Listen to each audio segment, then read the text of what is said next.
সাহাবায়ে কেরাম কখনো নেতৃত্ব চেয়ে নিতেন না, নেতৃত্বকে ভয় পেতেন। ওমরে ফারুক রাদিয়াল্লাহু তাআলা আনহু অর্ধজাহানের শাসক, খুতবা দেওয়ার সময় সাঈদ ইবনে আমির আল জুমাহি রাদিয়াল্লাহু তাআলা আনহু মসজিদ নববীতে উঠে দাঁড়ালেন। দাঁড়িয়ে বললেন, খলিফাতুল মুসলিমিন, আপনি যতক্ষণ পর্যন্ত কোরআন এবং সুন্নাহ দিয়ে রাষ্ট্র পরিচালনা করবেন ততক্ষণ পর্যন্ত আপনার আনুগত্য করব। যদি আপনি এদিক সেদিক করেন, কোরআন সুন্নাহর বাহিরে চলেন, এই যে আমার হাতে লাঠি দেখতে পাচ্ছেন, লাঠি দিয়ে আপনার ফয়সালা করব। হযরত ওমর রাগ হলেন না, গুসা করলেন না, ধমকও দিলেন না। জুমার নামাজ শেষ হলো। জুমার নামাজ শেষ হওয়ার পরে সাঈদ ইবনে আমির আল জুমাহি রাদিয়াল্লাহু তাআলা আনহুকে ডাকলেন। ডাকার পরে বললেন, ইরাকের কুয়াইফা অঞ্চলে একজন গভর্নর দরকার, হিমস নগরী, সেটা একজন শাসক দেওয়ার জন্য দীর্ঘদিন ধরে এলাকার লোকেরা আমার কাছে আবেদন জানিয়ে রেখেছে। যোগ্য একজন খলিফা দেওয়ার মতো সুযোগ আমার হয় নাই। আপনার মধ্যে যে সচেতনতা আমি দেখতে পেয়েছি, যে দরদ দেখতে পেয়েছি, যে ইনসাফ দেখতে পেয়েছি, আমার মনে হয় ওই অঞ্চলের জন্য আপনি একজন যোগ্য গভর্নর হবেন। আপনাকে হিমস অঞ্চলের গভর্নর বানানো হচ্ছে। তিনি বললেন, খলিফাতুল মুসলিমিন, আপনি যদি আমাকে এই ব্যাপারে ইখতিয়ার দেন, যে ইচ্ছা করলে আমি নিতেও পারি, গ্রহণ করতেও পারি দায়িত্ব, ইচ্ছা না করলে আমি প্রত্যাখ্যানও করতে পারি, তাহলে আপনার কাছ থেকে আমি এই নেতৃত্বের ব্যাপারে আপনি পানাহা চাচ্ছি, যে আমি নেতৃত্ব চাই না। আর আপনি যদি এটা আমার উপর চাপিয়ে দেন, তাহলে তো আমিরুল মুমিনিনের হুকুম মান্য করা ফরজ, তাহলে তো আমি মানতে বাধ্য। এখন আপনি একা আমাকে হুকুম করলেন, নাকি আপনি আমাকে ইখতিয়ার দিলেন? খলিফা বললেন, না, আমি আপনাকে হুকুম করছি, আপনাকে ইখতিয়ার দেওয়া হয় নাই। আপনি হিমস অঞ্চলে চলে যান, এখন থেকে আজকের দিনের পর থেকে আপনি ওই এলাকার গভর্নরের দায়িত্ব পালন করবেন। হিমস অঞ্চলের গভর্নর হয়ে গেলেন সাঈদ ইবনে আমির আল জুমাহি। 1 বছর দায়িত্ব পালন করার পর ওমর রাদিয়াল্লাহু তাআলা আনহু তথ্য যাচাই করার জন্য কিছু লোক পাঠালেন, খোঁজ খবর নিতে বললেন। এলাকার মানুষের ভেতর থেকে তদন্ত টিম পাঠালেন, জিজ্ঞেস করতে চাইলেন যে 1 বছর যে গভর্নর দেওয়া হলো, এই গভর্নরের ব্যাপারে তাদের কোনো অভিযোগ আছে নাকি। আবার সাথে সাথে এটাও লিখে দিলেন যে তোমরা এলাকা থেকে একটা তালিকা নিয়ে আসবে, সেই তালিকার মধ্যে এলাকার মধ্যে যত গরিব মানুষ আছে, গরিব মানুষের নামটা লিস্ট করে নিয়ে আসবে। হিমস অঞ্চলে চলে গেল সাহাবায়ে কেরাম একদল কাফেলা। তারা গিয়ে তথ্য অনুসন্ধান করলেন, খলিফার ব্যাপারে তথ্য নিয়ে আসলেন এবং দরিদ্র মানুষের তালিকা নিয়ে আসলেন। হযরত ওমরের সামনে তালিকা দেওয়া হলো। ওমর রাদিয়াল্লাহু তাআলা আনহু তাকিয়ে দেখলেন, দরিদ্র মানুষের তালিকার মধ্যে সর্বশীর্ষে একটা নাম দেখা যায়, তার নাম সাঈদ ইবনে আমির। তিনি জিজ্ঞেস করলেন, এটা কোন সাঈদ? এত হতদরিদ্র এলাকার মধ্যে বলা হলো, যাকে আপনি 1 বছর আগে এই হিমস অঞ্চলের গভর্নর হিসেবে পাঠিয়ে দিয়েছিলেন, ইনি হচ্ছেন সেই সাঈদ ইবনে আমির আল জুমাহি। তার অঞ্চলে, তার স্টেটে এই গভর্নরের চেয়ে গরিব মানুষ আর একটাও নাই। চিৎকার দিয়ে এখন সুবহানাল্লাহ, এটা যদি বলেন আল্লাহু আকবার। আর আমাদের দেশের শাসক, আপনি অবাক হয়ে যাবেন। গতকালকে টেলিভিশনে এক সংবাদ মাধ্যমে দেখতে পেলাম, সম্ভবত কুমিল্লা অঞ্চলের এক ছাত্রলীগের নেতা কয়েকশো কোটি টাকার মালিক। ব্যবসা বাণিজ্যের অভাব নাই, ছাত্রলীগ করলে যদি সে 100 কোটি টাকার মালিক হয়, এ যখন আওয়ামী লীগ করবে তখন করবেটা কি? পুরা ব্যাংক তো গিলে খেয়ে ফেলবে। কথা ঠিক না ঠিক জুড়ে বলেন? এই হচ্ছে সোনার বাংলাদেশের সোনার রাজনীতি। এই জন্য মানুষ নেতা হওয়ার জন্য এত পাগল। এ দেখেন না, সামনে মোটর সাইকেল বহর, পিছনে মোটর সাইকেলের বহর, জনসভার মধ্যে হাজার হাজার মানুষ এমনি আসে না, চান্দা ভাইদের চান্দার কারণে আসে। ঠিক না ঠিক বলেন? অসৎ রাজনীতির কারণে এসেছে। এই দেশটা তো সোনার দেশ হয়ে যেত যদি আমাদের মধ্যে ঈমান থাকতো, তাকওয়া থাকতো, আল্লাহর ভয় যদি থাকতো। ভাইরা আমার, মূল কথায় ফিরে আসি। সাঈদ ইবনে আমির আল জুমাহি 1 বছর খেলাফতের দায়িত্ব পালন করার পরেও তিনি এলাকার মধ্যে সবচেয়ে গরিব মানুষ। এই জন্য ওমর রাদিয়াল্লাহু তাআলা আনহু রাষ্ট্রের খাজানা থেকে, বাইতুল মাল থেকে 1000 স্বর্ণ মুদ্রার একটা থলে হাদিয়া হিমসের গভর্নর সাঈদ ইবনে আমির আল জুমাহির বাড়িতে পাঠালেন। সাঈদ ইবনে আমির আল জুমাহি হযরত উমরের চিঠি পেলেন আর হাদিয়ার 1000 টাকা পেলেন, স্বর্ণ মুদ্রা পেলেন।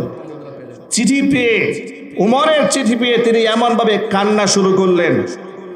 এই কান্না দেখে সাঈদ ইবনে আমির আল জুমাহির স্ত্রী জিজ্ঞেস করলেন, আপনি কান্না করছেন কেন? খলিফার চিঠি পাওয়ার পরে খলিফা কি হযরত উমর মারা গেছেন নাকি?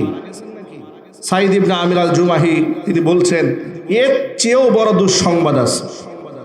একথা শুনে স্ত্রী তো আরো হতবাক হয়ে গেলেন। খলিফা মারা গেছেন নাকি? তিনি বললেন, এর থেকেও বড় দুঃসংবাদ, সাহাবায়ে কেরামের কোনো কাফেলা জিহাদে গিয়ে শহীদ শাহাদাত বরণ করেছেন? বলে না, তার থেকে বড় দুঃসংবাদ আছে। জিজ্ঞেস করলেন, দুঃসংবাদটা কি? এবার স্ত্রীকে ডেকে তিনি বললেন, দুঃসংবাদটা হচ্ছে, আমার তো মনে হয় আমি আল্লাহর জন্য জীবনে যত কোরবানি করেছি, আল্লাহ পাক দুনিয়াতেই সমস্ত নাজ নিয়ামত দিয়ে আমার সমস্ত বদলাগুলো দিয়ে দিচ্ছেন। তিনি বললেন, কেন, কি হয়েছে শুনি? তিনি বললেন, হযরত ওমর আমার জন্য বাইতুল মাল থেকে 1000 স্বর্ণ মুদ্রা পাঠিয়েছে। সুবহানাল্লাহ। স্ত্রী বললেন, এখানে কান্না করার কি আছে? তো খুশি হওয়ার ব্যাপার। আমরা খেতে পারি না, আমাদের গায়ে পোশাক নাই, পেটে খাবার নাই, খলিফা পাঠিয়েছে 1000 স্বর্ণ মুদ্রা, এটা তো আমরা জোর করেও আনি নাই। তিনি আমাদেরকে উপহার পাঠিয়েছে রাষ্ট্রের পক্ষ থেকে, এটা তো আমাদের জন্য গ্রহণ করা উচিত। তিনি বললেন, আমি অর্ধাহারে থেকেছি, অনাহারে থেকেছি, কষ্ট করেছি, আমি যে সবর করলাম, ধৈর্য ধারণ করলাম, সব করেছি পরকালে আল্লাহর কাছ থেকে বিনিময় পাওয়ার আশায়। কিন্তু এই যে 1000 স্বর্ণ মুদ্রা আমি পেয়ে গেলাম, আমার তো ভয় হচ্ছে আমি আল্লাহর জন্য যা করেছি, না জানি আল্লাহ সেই নিয়ামতের সমস্ত প্রতিদান, আমার কর্মের সমস্ত ভালো আমলের প্রতিদান মনে হয় আল্লাহ দুনিয়ায় দিয়ে দিচ্ছেন, আখিরাতে আল্লাহ কিছু দেবে না, আমার বড় ভয় হচ্ছে। কি কান্না করতেছে। সুবহানাল্লাহ পড়ে ভাবা যায়, নাই মাত্র কিছুই নাই, পেয়েছেন 1000 টাকা হাদিয়া, সেটা নিয়ে কান্না করে বলছেন, মনে হয় আমার আল্লাহ আমার আমলের বিনিময়ে সব দিয়ে দিচ্ছেন, কান্না করতেছেন। এরপরে তিনি কি বললেন, আরো বিস্ময়কর কথা শোনেন। স্ত্রীকে ডেকে বললেন, স্ত্রী শোনে, তুমি কি চাও না আমি এই টাকা দিয়ে একটু ব্যবসা করি? তিনি বললেন, নিশ্চয়ই আমি চাই, আপনি ব্যবসা করে অনেক লাভবান হন। তিনি বললেন, তাহলে এক কাজ করো, আমি কি সেই জায়গায় ব্যবসা করব যেখানে লাভ হওয়ার সম্ভাবনা আছে, আবার লসও হতে পারে? এটা তো রিস্কি। এর চেয়ে কি ভালো হয় না আমি এমন জায়গায় ব্যবসা করি যেখানে ব্যবসার মধ্যে আমি ইনভেস্ট করলে আমার লস হওয়ার কোনো আশঙ্কাই নাই? স্ত্রী বললেন, তো এটাই তো ভালো খাত, আপনি সেখানে ব্যবসা করেন যেখানে লস হওয়ার কোনো সম্ভাবনা নাই। তিনি বললেন, তাহলে এক কাজ করো, এই 1000 স্বর্ণ মুদ্রা 1000 প্যাকেট করে 1000 গরিবদের মধ্যে বিলি করে দাও। সুবহানাল্লাহ বলতে পারেন না আপনারা? যে আমি এমন জায়গায় ব্যবসা করতে চাই যে ব্যবসার মধ্যে আমার লস হওয়ার কোনো সম্ভাবনা নাই, কোনো সুযোগই নাই। কারণ কোরআন মাজিদ আল্লাহ পাক বলেছেন, ইয়া আইয়ুহাল্লাযীনা আমানু হাল আদুল্লুকুম আলা তিজারাতিন তুনজিকুম মিন আযাবিন আলীম। ওই ইমানদারেরা, আমি কি তোমাদের কি এমন একটা ব্যবসা বলে দেব না, পথ বলে দেব না? হাল আদুল্লুকুম আলা তিজারাত তুনজিকুম মিন আযাবিন আলীম, যে ব্যবসা তোমাদেরকে কঠিন যন্ত্রণাদায়ক শাস্তি থেকে রক্ষা করবে। জোরে বলেন সুবহানাল্লাহ। ব্যবসা কি? তুমিনুনা বিল্লাহি ওয়া রাসূলিহি ওয়া তুজাহিদুনা ফি সাবিলিল্লাহি বিআমওয়ালিকুম ওয়া আনফুসিকুম যালিকুম খায়রুল লাকুম ইন কুনতুম তা'লামুন। আল্লাহ পাক বলছেন, ঈমান আনবে আমি আল্লাহর উপরে, ঈমান আনবে আমার রাসূলের উপরে, এরপরে জিহাদ করবে জান এবং মাল দিয়ে আমি আল্লাহর পথে। এটা হচ্ছে সেই ব্যবসা, আমি আল্লাহর সাথে যেই ব্যবসা এতটা প্রফিটেবল তোমাকে করবে, এতটা তোমাকে লাভবান করবে, যে কিয়ামতে কঠিন শাস্তি থেকে তোমাকে এই ব্যবসা বাঁচাই দেবে। চিৎকার দিয়ে বলেন আল্লাহু আকবার। প্রিয় ভাইরা, আপনাদের সামনে কিসা আছে, অংশটুকু। এই গল্পটুকু শোনাবার উদ্দেশ্যটা কি? উদ্দেশ্য হচ্ছে মুসলিম শাসক যারা হতেন তারা নির্লোভ হতেন, নিরহংকার হতেন, পরকালমুখী হতেন। আজকে আমাদের সমাজের নেতারা অধিকাংশ ক্ষেত্রে দুনিয়ামুখী। তারা এতটা লোভ এবং লালসা তাদের মধ্যে কাজ করে, ক্ষমতার মস্তক দখল করার জন্য তারা মানুষকে খুন করতেও দ্বিধা করে না। কথা বলতে হবে, ঠিক তবে ঠিক বলে। মানুষ তারা হত্যা করে হলেও তারা ক্ষমতার মস্তক দখল করতে চায়। ইসলাম মানুষকে এই আদর্শ শিক্ষা দেয় নাই। আমাদের মরতে হবে, আমাদের পরকাল আছে, আমাদের আলমে বারজাক আছে, আমাদের মিজান ফুলসিরাত আছে, এগুলো আমরা বিশ্বাস করি। আল্লাহর সামনে বেলা শেষে আমাদের দাঁড়াতে হবে, এই বিশ্বাস ভাই আমাদের আছে না? একটু জুড়ে বলেন না, আছে না ভাই? নির্বাচন আসলে মিথ্যা ওয়াদার ফুলঝুরি, সব মিথ্যা আর মিথ্যা, মিথ্যা আর মিথ্যা, সব মাথায় টুপি দিয়ে ফেলেছে। দেখবেন যে এখন প্রার্থীরা যারা আসে, সারা বছরও যদি মসজিদে না পান, এখন সব প্রার্থীকে আপনি মসজিদে পাবেন। আর প্রার্থীদের আচরণ দেখে মনে হবে সুবহানাল্লাহ, যেন সাহাবায়ে কেরামের জামানা ফিরে আসছে। ঠিক না? কি ব্যবহার, কি বিনয়, কি মাধুর্যতা, কি সুন্দর অ্যাটিটিউড, কেমন মুআমালাত, কেমন মুআশারাত। আপনাকে সালাম দিচ্ছে, মুসাফা করছে, মুআলাকা করছে, পারলে রিকশাওয়ালার জুতাটা একটু মুছে দিচ্ছে।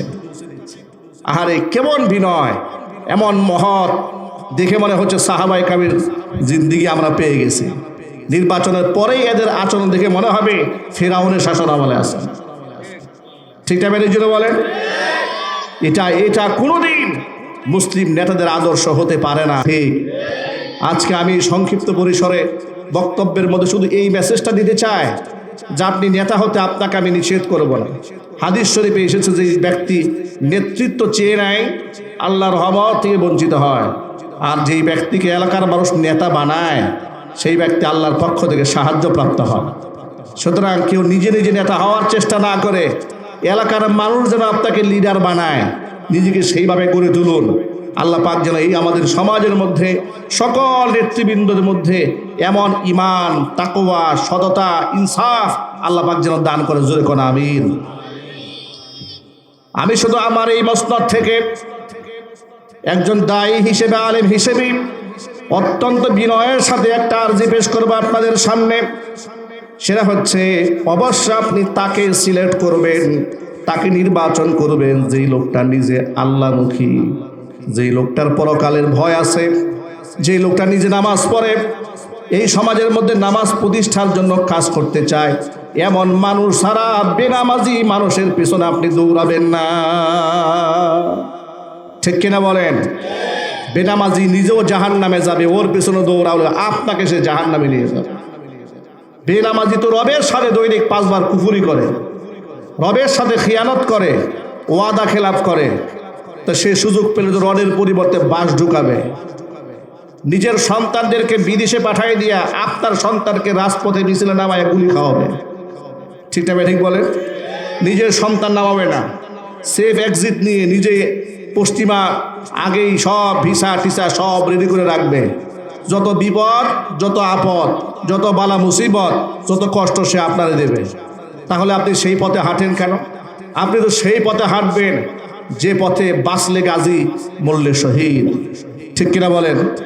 আল্লাহর পথে হাঁটেন, আল্লাহর দ্বীন কায়েমের জন্য সংগ্রাম করেন, নামাজ প্রতিষ্ঠার সংগ্রাম করেন, তাওহীদ প্রতিষ্ঠার সংগ্রাম করেন, মাদ্রাসা, মসজিদ এগুলার সহযোগিতায় থাকেন। আল্লাহর দ্বীন জমিনের প্রত্যেকটা ক্ষেত্রে প্রতিষ্ঠিত হোক, সংগ্রাম করেন, দ্বীনি আন্দোলনে শামিল হন। যে আন্দোলনের ভিত্তি হবে পরকালের বিশ্বাস, যে আন্দোলনের ভিত্তি হবে রবের উপর বিশ্বাস, যে আন্দোলনের টার্গেট হবে আল্লাহর দ্বীন, আল্লাহর জমিনে কায়েম করা, আর জীবনের সবচেয়ে বড় প্রাপ্তি হবে শাহাদাতের মৃত্যু। ঠিক না? ঠিক বলেন। আপনি হিংসা রাজনীতি করে একে অপরের সাথে খুনাখুনি করে মরে গেলেন, দুনিয়াও শেষ, আপনার আখিরাতটাও শেষ। দুনিয়া আপনি কিছুই পেলেন না, আখিরাতটাও কিছু পাবেন না।